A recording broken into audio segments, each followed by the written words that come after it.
This is the ultimate plot twist that no one saw coming. Why is it that the blue-collar economy more broadly, but landscaping more specifically, are all of a sudden more appealing to quote-unquote smart money than they were 5 years ago? The big thing that's happening on the tech side right now.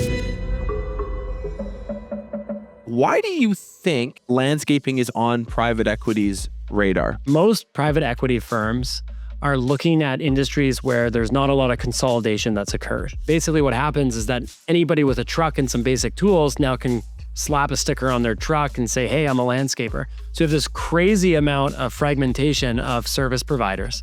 So the thesis around private equity is if we were to buy a bunch of smaller companies, package them all together, we're going to be more efficient because we're going to reduce redundant costs. We have a centralized team and we're going to be more profitable than your average mom and pop smaller business.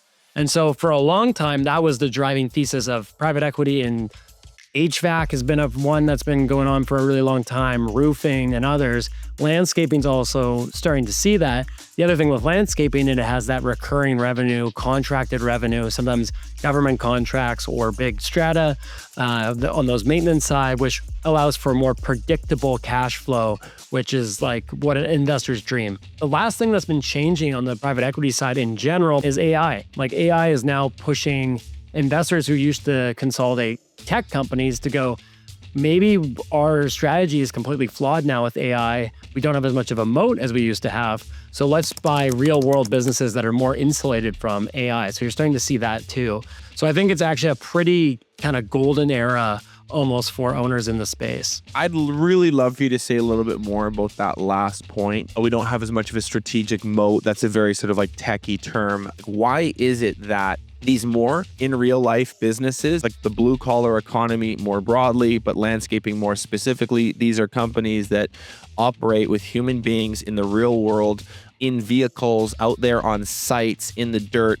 Why is it that those businesses in the age of AI are all of a sudden more appealing to quote unquote smart money than they were 5 years ago? Yeah, so the big thing that's happening on the tech side right now, for those that aren't familiar, the golden business to buy, the business that got the best valuations or the highest price, were software as a service companies. So QuickBooks Online is a SaaS company, which many of the people listening would use in their business. And they probably use a bunch of other tools in their business as well. Those businesses were great because they have really high margins.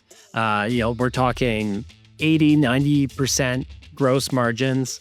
And sometimes their profit margin was well over 50%. Basically, they were just cash flow kings, and you could scale them without having to hire more staff, usually. Investors really like that because they could put $1 into the machine, have the business grow super fast, and it would just basically return money back out.